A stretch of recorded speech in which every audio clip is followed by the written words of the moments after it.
Welcome back to the channel, everybody. I'm Lady Nyca, and with tonight's episode of the Have and the Have-Nots. This is Season 7, Episode 6, Mr. Jim. Now, child, we open back up on this episode with Jim still taunting Hannah, talking about, call him Mr. Jim, talking about she raised a lowlife in Candace and what's not. And baby, she...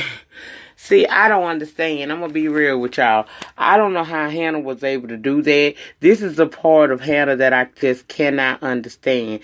I understand your son's life is at risk, but girl, you don't grovel for nothing. But, of course, she was willing to grovel. Candace wasn't. She said she'd return the $8 million, so she left out the room to go call a bank or else find a computer so that she could be able to send him his money. Okay. Now, once she get out there, Mitch tells her they have located the address based off of the license plate they were able to pick up of the kidnappers when they kidnapped Benny down to the club, right? So they head off to see if, they're going to be able to get Benny, leaving Hannah in Jim's room where he continues to taunt her with his sorry racist ass, okay? I wasn't feeling Jim. The way he was treating that woman really made me mad. Now, here I was last week feeling somewhat kind of bad for him, like, damn, your son just tried to take you out even though he a piss poor shot at best. And now David maybe done got some shit kicked off for you with Celine because he done basically cost her employment. So I was feeling a ways about him, but in the way he treated Hannah on tonight, I really was not feeling that. It's like he took his privilege and used it to make her bow down, and she did, only because of her child. Now, she doing all this begging. He's making her, begging him to call the kidnappers back and call the hit off on Benny, while he being an ass and making her call him Mr. Jim and thank him. Ooh, that irritated me. Man, that irritated me 9,000. He does eventually call and tell the kidnapper to hold off for 2 hours and that he called them back. Now, she asked could she at least hear Benny's voice. He said a stern no. Then told her after he hung up the phone with the kidnappers after saying he'd call them back in 2 hours, he tell her he tired and he's going to take a nap and she can either stand there and watch or she can get on up out of his hospital room. She ended up walking out talking about Lord help her. I'm like, girl, the Lord help those who help themselves, Hannah. You should have bashed his head in and worried about Benny later. That's what I felt like, but okay. I sure would have bashed Mr. Jim head in and worried about heaven and Benny later, but that's neither here nor there. She just asking for God's intervention to help her.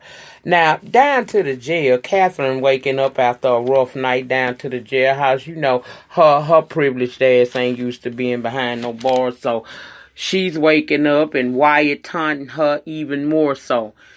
Child, she asked him, is he still high? He said he gonna stay. Yeah, he still high. He ain't came down off nothing because in his book of his mind, he done killed his dad. Then we see Marty come to see Catherine. And Wyatt had the nerve to think that Marty was going to help him. Boy, please. Now, remember Madison took Jeffrey on home, right? From the hospital. When they pull up, child, David then got security on staff, baby. Security is on staff in front of the house, making sure that nobody can harm him and his child while the repairmen are inside fixing the hell that Veronica created. Now, when they walk in the house, Madison is just amazed. And he said, your mama's scary as hell. Jeffrey said, yeah. Madison said, Veronica is insane. Jeffrey realizes that, but what is he to do? That's his mother. He said, move away, get you a job, become more independent of your parents. That's where you find your happiness and your peace of mind. He said, I had to do it and I did just fine. Now, I'm happy as hell in my life. I may be a little lonely at times, but I'm happy.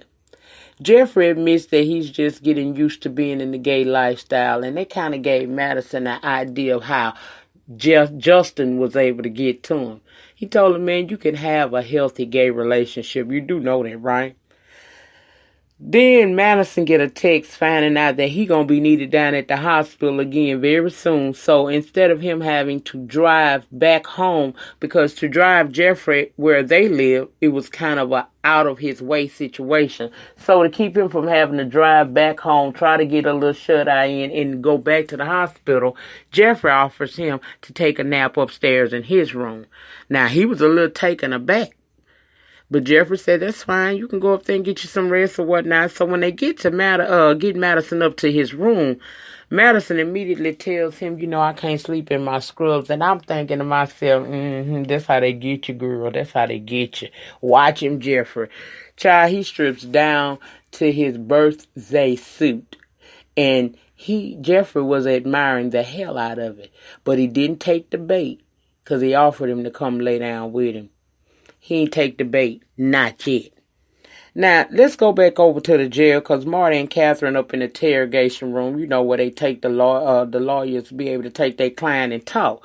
Marty tells Catherine that Jim is alive. She thought he was dead, talking about how she gonna plan a funeral for him in the jail. Girl, he is alive. She said she ain't even know how to feel about that. She ain't know if she should be happy or sad.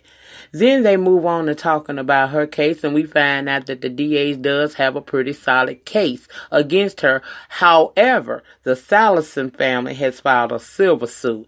So at this time, Marty would like her to work on trying to protect her assets in case, they come after her and they could win. Move some money. Okay? He asked if it was anyone she could trust, and she said, yeah, Hannah. He said the maid. She said, my friend. That's my friend, and I trust her so she can have power of attorney over my estate. And he tell her to get Hannah on down there. And while he out there, get me some bail. Okay? Get me out of here. I don't know about Marty. I always felt like for as much money as they say that they pay Marty don't get nothing done. Why he can't do the Veronica? I don't know, because if that had been Veronica, as much as we don't like how Veronica carries herself, I can rest assured that if this was Veronica, Catherine would have got bail right then. Anyway, let's go back down to the hospital because Hannah is waiting. So she ends up calling Candace and got a voicemail and left her a message, right, to call her. Candace is down to the Dusty Bones, Dry Bones, whatever the hell that business is, that bar that Mitch family got. And they got the location of where the car is that kidnapped Benny. Now it's just a wait process. In the meantime, in between time, Hannah started calling, and she is concerned. Is driving Candace because she don't want to answer the phone because she's not at the bank. Benny, she worried about what's going to happen with her brother. And basically, Mitch tell her go on and answer the phone. You're going to have to say something. And you don't want her to call the police. So when Hannah calls again, she answers and tells her that she's at the bank to wire Jim his money. The kidnapper is telling Benny at that same time that he gonna release him upon receiving the money. Child, ain't nobody, even Benny, really believe that, but whatever. Then we see Broderick done went down to the jail to visit Catherine. Marty sees him and finds out that Catherine got Broderick staying in Wyatt's old apartment. And since he can't see her, he's asking him to let Catherine know that he came back, okay? Now, let's go back down to the bar real quick. Because Mitch telling Candace calm down. They going to get Betty back. And he ends up seeing, she sees a paper. She sees a paper on the bar with her face on the front page. She assumed it was some more negativity, but Mitch began to read it and found out that it was a positive. And showed it to her, told her, you might want to read that. Again, Hannah called, so now she got to answer and tell this woman that she didn't told her, she telling her in this time that she at that bank, but she really not. Hannah is saying okay because she apprehensive about Candace due to her past, and she say, I still, if something don't happen soon, I'm going to have to call the police. Candace urging her don't do this. See, Hannah street, but she don't know about how the dirty dealings with these wealthy people go. And so she thinking that I can call the police and this can be resolved, not understanding that a phone call to the police will definitely solidify his death. We already feeling like he gonna get killed if he don't get the money back. Even if he get the money back, there's a chance they could kill him. But girl, if you call the police, it's a wrap.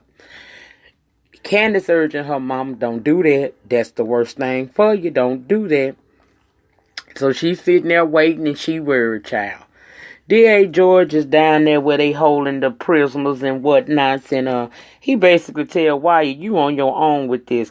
What I was trying to help you with was the situation involving the hit and run. These new set of charges that you got on trying to kill your parents, I can't help you with this. So, you know, you gonna have to figure this one out for yourself. And basically shot him the adios. Wyatt junk ass just don't get it. Because, see, he's so privileged, he thought that if he help him with one case, he could help him with another. No, you finna be sitting there, bruh. Now, David is on his way to the house and pulled up in his yard. He done got Kyle on the phone per Jim request, and he's talking about this arrangement. Now, Kyle is talking in code, but basically say that he's going to see what he can do, and he will call Jim about the situation. Okay, basically making this go away. Kyle's still kind of upset though, see, because he done seen the newspaper article too, and see, they were a part of this takedown of Candace. So now that this article has been released and she's starting to look more favorable in public, in the public eye, they starting to feel sympathy for her. He don't know if he really to do what he had said he was gonna do, but we gonna see. Then, as he's dealing with that, up pulls Veronica up to this man's house like she just had her crew try to kill him and their son. He telling the guards to remove her, but Veronica is very crafty. She was on his property. She was outside of his home, but not within on his property line. So as long as she's not on his property, there's nothing that security can do to her. So what she does, she came equipped to embarrass him. Baby, she pulls out a bullhorn out her car and get to blasting him, start going in on David. Then Jeffrey hears it. He comes out. She gives him a little piece. Look up there in Jeffrey's window and see Madison standing up there half dressed. She giving him some work, telling him that he need to go down to Nordstrom and get him a bra, calling him biatches and all kinds, just being disrespectful. So David goes inside to his little safe and come back out with a file. And he threatened her to move. He told her, he said, you know, to save my son, I'll take us all down. That's what I'll do. Well, child, she told him, you got to understand that I got a file too. He said, well, make your next move your best move and move your car. She said, I ain't going nowhere. I'm not doing anything, and if you touch me, I'll sue you. So he called D.A. George and asked him to come through because he had a little information he wanted to talk to him about.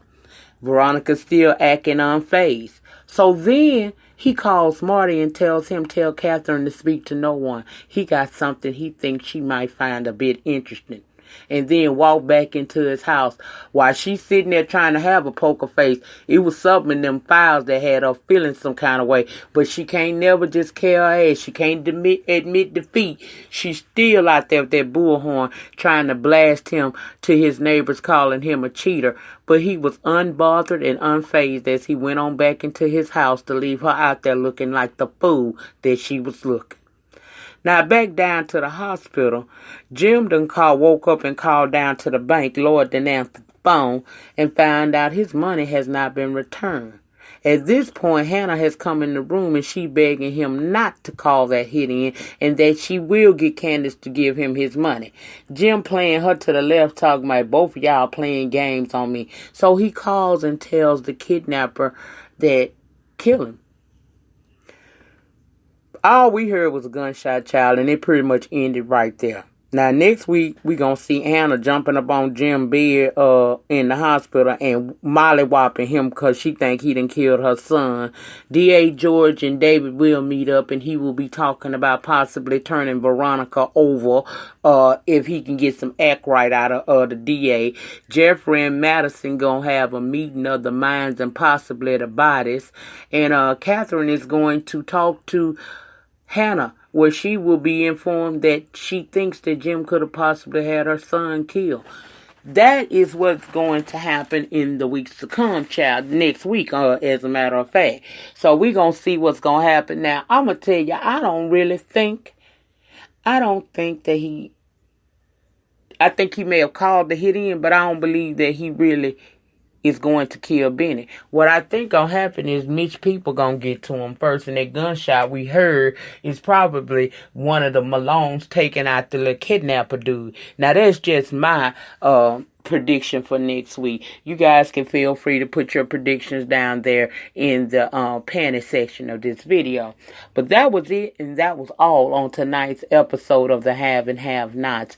I will go and look at Cherish today because it's coming on right after this show. So I'm going to watch it tonight, and if it's something I can truly feel and feel like I will be here every week with you guys and not skipping and not, wanting to do it, then I will come back and I will deliver a review on it. It's a 2-night premiere tonight and tomorrow night. I'm going to look at tonight and see how it feels. And if I like it, I may do an upload in the morning. If not, I will just wait till tomorrow night and I will watch it after my panel discussion that I plan on having at 6 p.m. Central Standard Time, 7 p.m. Eastern Time. We're going to do a panel discussion. Myself, Lady Detroit, Right to Be Told, and possibly a couple of other content creators are going to pop in, and we're going to do a little conversation talk about the lack of support and outrage when violence is occurring within the transgender community. I wanted to kind of turn a spotlight on that and talk about it with you guys, so I'm inviting you to join us back down here on this channel tomorrow night, 6 p.m. Central Standard and 7 p.m. Eastern Standard Time for a little conversation, a little panel discussion about that. So if you don't have anything marked on your calendars, join us down there. But that's all I have for tonight's review of the Have and Have Nots. As always, get down in the pen and let me know your thoughts and opinions about the entire episode. Do you think that my prediction is true, or do you have something different? Sound off. I definitely want to know what your thoughts and opinions was on tonight's episode. And in closing, as always, remember the depth of your struggle will determine the height of your success. In the meantime, in between time, please remember to rate the video. Ratings get me recognized down on the YT streets. Comment in the panty. Let me know what you think about tonight's episode and the predictions for next week. If you have not subscribed to this channel or my backup channel, Lady Nyca Live, please subscribe to both of the channels today. The link to the second channel will always be in the description box below the title of the video.